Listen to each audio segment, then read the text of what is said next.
حضرت سیدنا حبیب اجمی رحمت اللہ تعالیٰ علیہ کے پاس ایک شخص آیا کرتا تھا، صحبت میں بھی بیٹھتا تھا، لیکن کام وہ ٹھیک نہیں کرتا تھا، سود کا دھندا تھا، لمبے چوڑے اس کے مسائل تھے۔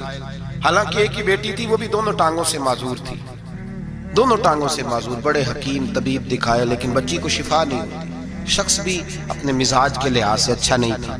کہتے سویرے سویرے آیا تو کہنے لگا حضور مجھے توبہ کرا دیں، آج کے بعد نہ جھوٹ بولوں گا، نہ حرام کھاؤں گا، نہ شراب پیوں گا۔ تو کہتے ہیں جتنے لوگ بیٹھے تھے کان کھڑے ہو گئے، کہا تجھے کیا ہوا؟ کہنے لگا 11-12 سال کا نوجوان آیا مجھے توبہ کرا گیا، چڑھتی جوانی، 11-12 سال 14-15 سال کا بچہ مجھے توبہ کرا گیا۔ تو کہتے ہیں ہم محو حیرت ہوئے کہ اتنا سا بچہ۔ تو کہتے ہیں کسی نیک باپ کا بیٹا تھا، کسی پرہیزگار ماں کا بیٹا تھا، گھر میں تربیت ہوئی۔ اتنے بچے تو خانقاہ بھی نہیں جاتے، اتنے سے بچے تھوڑی کسی ادارے کے فارغ التحصیل ہوتے ہیں، کس مدرسے سے پڑھے ہوتے ہیں؟ کہتے چھوٹی سی عمر۔ تو کہا جناب آپ کو کیسے ملا؟ تو وہ شخص کہنے لگا حضور کل میں گیا بازار، میں نے بغداد کے چوک سے 10 کلو مچھلی بھی خرید لی اور کچھ اور ضرورت کی چیزیں بھی، مہمان آنے تھے، وہ سارا کچھ خرید کے میں جب نکلا تو سامان زیادہ ہو گیا۔ چوک میں مزدور بیٹھے ہوتے تھے، میں نے کہا بھئی میرے ساتھ فلاں محلے تک سامان پہنچانا ہے۔ وہ بچہ کہنے لگا چچا اگر میں چلوں تو، میں نے اس کو ایڈریس وغیرہ بتلایا تو 3 دینار مزدوری طے ہو گئی سامان گھر پہنچانے کی۔ کہتے میرے ساتھ وہ نکلا اور جب رستہ طے کرنے لگا تو رستے میں گرمی بڑی سخت تھی، ظہر کا وقت تھا، ذرا ہم نے چند قدم اٹھائے، 2-4 گلیاں گزرے تھے کہ اذان ظہر کی آواز آنے لگی۔ تو کہتے ہیں بڑی منت کے انداز میں، بڑی گزارش کے انداز میں میری طرف دیکھا، عمر چھوٹی سی ہے، کہنے لگا چچا اگر اجازت مل جائے تو میں ظہر کی نماز پڑھ لوں۔ کہتے ہیں میں ایک جگہ پھٹے پہ بیٹھ گیا اور گپے کرنے لگا، سامان وہاں رکھا، میں نے کہا پڑھ لے نماز۔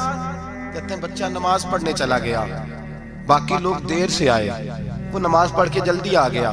میں نے کہا بیٹے تو جلدی آ گیا ہے؟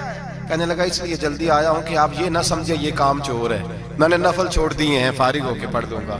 کہتے ہیں سامان اٹھایا، رستے میں گرمی شدت کی تھی، اس کا پسینہ بہنے لگا، میں آگے بڑھا، میں نے کہا بیٹے سامان تھوڑی دیر کے لیے مجھے دے دو، گرمی زیادہ ہے۔ کہنے لگا چچا کسی کا تربیت یافتہ ہوں، کسی نے ٹریننگ دی ہے، کہا ماں باپ نے کہا تھا حرام لقمہ گھر نہ لانا، کہا بات کیا ہوئی؟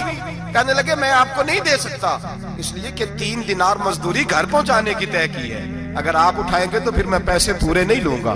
دامان توکل کی یہ خوبی ہے کہ اس پر پیبند لگے ہوتے ہیں پر دھبے نہیں ہوتے، میں پھر مزدوری پوری نہیں لوں گا، پیسے کم لوں گا۔ کہتے ہیں میں محو حیرت ہو گیا، اس جوان کی بات نے میرے سارے وجود تھر تھر کبا ڈالا کہ اس دور میں اس قسم کے لوگ۔ کہتے ہیں گھر لے گیا اس کو، میں سامان رکھا، میں نے کہا تم یہاں ٹھہرو میں 3 دینار مزدوری لاتا ہوں۔ کہتے ہیں پیسے لینے گیا تو بیوی کو بتایا، بڑا نیک ہے، بڑا پرہیزگار جوان ہے۔ کہنے لگی روٹی پکی ہوئی ہے، اسے کہو دوپہر کا کھانا کھا لے۔ کہتے ہیں میں باہر گیا، 3 دینار تھمائے، میں نے کہا بیٹے ایک بات مانو گے؟ تو کہتے ہیں 3 دینار دے کے کہنے لگا اب تو آپ مالک ہو گئے، میں نے نمک کھا لیا ہے، اب تو ہر بات مانوں گا، اصلہ نال یہ نیکی کریے نسلہ تاک نہیں بھول دے، میں اب ہر بات مانوں گا۔ تو میں نے کہا دوپہر کا کھانا کھا لو۔ کہتے ہیں اس کی گردن جھک گئی اور بڑے دھیمے لہجے میں کہنے لگا میں نہیں کھا سکتا، میں نے روزہ رکھا ہوا ہے، روزہ رکھا ہوا ہے، نفلی روزہ رکھا ہوا ہے۔ کہتے میں اور پریشان ہوا، میں نے فوری طور پہ سوال کیا کہ اب تو کدھر جائے گا؟ تو کہنے لگا اب میں کہیں نہیں جاؤں گا، میرے 1 دن کا خرچہ میرے ماں باپ نے جو ڈیوٹی لگائی ہے وہ 3 دینار ہے، پورا ہو گیا ہے، اب میں باقی جو وقت بچے گا یا قرآن پاک کی تلاوت کروں گا یا محمد عربی پہ درود و سلام پڑھوں گا۔ میں نے کہا افطاری کر لینا۔ کہنے لگا مجھے مسجد بتا دو، میں جا کے اللہ اللہ کرتا ہوں، مجھے شام کو لے آنا۔ افطاری ہمارے ساتھ اس کی طے ہو گئی، مسجد چلا گیا، مغرب بعد لینے گیا تو کہنے لگا عشاء کے بعد آنا، اب تو میں نے پانی سے افطار کر لیا، کھانا کھانے جاؤں گا تو جماعت رہ جائے گی۔ کہتے ہیں عشاء کے بعد میں لایا، اس کو کھانا کھلایا، رات گہری ہو گئی تو میں نے کہا تو سو نہیں جاتا؟ کہنے لگا کوئی عرض نہیں، کبھی دور مزدوری کرنے نکل جاؤں تو رہ بھی جاتا ہوں، گھر والوں کو پتا ہے۔ کہتے میں نے مسافر خانہ کھولا، یوں سمجھیے ڈرائنگ روم بیٹھک میں نے کھولی، اس کو سلا دیا، میں اور میری بیوی اپنی معذور بیٹی کو روٹی دینے گئے اور ہم نے جا کے اس کو کھانا کھلایا جو ٹانگوں سے معذور تھی، اور ساتھ کہا کہ بیٹی آج بڑا پرہیزگار جوان ہمارا مہمان ہے، آج چڑھتی جوانی اور تقوی کی روشنی اس کے چہرے سے چمکتی ہے، کیا بات ہے، بڑے ہی اچھے گھرانے کا تربیت یافتہ ہے۔ کہتے ہیں بچی کو کھانا کھلا کے لوٹے، اپنے کمرے میں سو گئے، بیٹی اپنے کمرے میں لیٹ گئی، ترس گئے تھے کہ بیٹی قدموں پہ چلے۔ تہجد کا وقت ہوا تو دروازے پہ دستک ہوئی، بڑی بے چینی کے ساتھ اٹھے میاں بیوی، کون ہے؟ بیٹی کی آواز آئی، ابا جی دروازہ جلدی کھولیں۔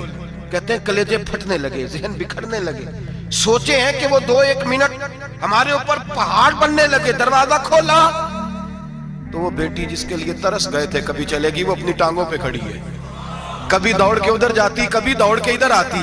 بیٹیاں پریشانی کا فون کر دیں تو پھر بھی آنسو نکل آتے ہیں، اور بیٹی گھر میں خوشی آ جائے تو پھر بھی ماں باپ رو کے ہی شکر ادا کرتے ہیں۔ ان کے لیے روتے ہی رہتے ہیں، کہتے میں تڑپ گیا۔ بیوی بھی رونے لگی، بیٹے یہ کیا ہوا؟ ہم تو مایوس ہونے لگے تھے معاذ اللہ کہ اب تو ٹھیک نہیں ہوگی، کیا ہوا؟ کہنے لگے ابا جی اماں جی آپ نے بتایا نا نیک جوان آیا ہے، نیک آیا ہے، تو میں آپ چلے گئے تو میرے دل میں خیال آیا اے اللہ اگر وہ واقعی نیک ہے تو اس کے صدقے مجھے شفائی عطا فرما دے۔ یا ایھا الذین آمنوا اتقوا اللہ وابتغوا الیہ الوسیلہ، اے اللہ صحت ہی دے دے۔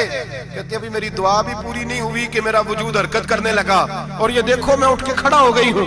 کہتے ہیں ہم لوگوں نے یہ دیکھا تو بھاگے اس کے کمرے کی جانب، جب دروازے پہ ہاتھ رکھا تو دروازہ کھل گیا، آگے گئے تو پلنگ خالی تھا، ایک رکا چھوڑ گیا ہے۔ کہنے لگا مجھے پتا ہے میری حقیقت کھول گئی ہے، میں تو اللہ کا بندہ ہوں، اگر تمہیں مجھ سے ذرا بھی پیار ہو گیا ہے تو پھر میرے پیچھے نہ بھاگنا، اللہ کی بارگاہ میں جھک جانا، پھر گناہوں سے توبہ کر لینا۔ کہا وہ تربیت یافتہ جوان آیا ہے اور مجھے بدل گیا ہے۔ میرے بھائی ماں باپ کی ذمہ داری اولاد کو نکھارنا ہے، ان کو سنوارنا ہے، روزی روٹی کی ذمہ تو اللہ تبارک و تعالیٰ نے لیا ہوا ہے، جو ڈیوٹی اللہ کی تھی وہ معاذ اللہ ہم نے اپنے ذمہ لے لی ہے۔ اولاد کو رزق حلال کی تربیت کریں، انہیں حکم دیں کہ وہ ہاتھ نہ پھیلائیں، انہیں کہیں کہ وہ محنت کر کے کھائیں، لیکن اصل تو ان کا اخلاق سنوارنا ہے۔ بچے ہمارے ان کی پوزیشن اتنی خراب ہو جاتی ہے، ہم لاڈ پیار میں اتنا ضدی کر لیتے ہیں، جب جس بچے کا ماں باپ کے ساتھ گزارا نہیں، بتلائیے وہ بیوی کے ساتھ گزارا کرے گا؟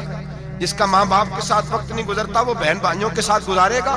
جس کا ماں باپ کے ساتھ وقت نہیں گزرتا وہ کولیگز کے ساتھ وقت گزارے گا؟ کس طرح وہ اپنے آپ کو، میرے نبی کریم سید عالم صلی اللہ علیہ وسلم نے ڈیوٹی لگائی کہ ماں باپ اپنے بچے کی تربیت کریں، انہیں اللہ سے جوڑیں۔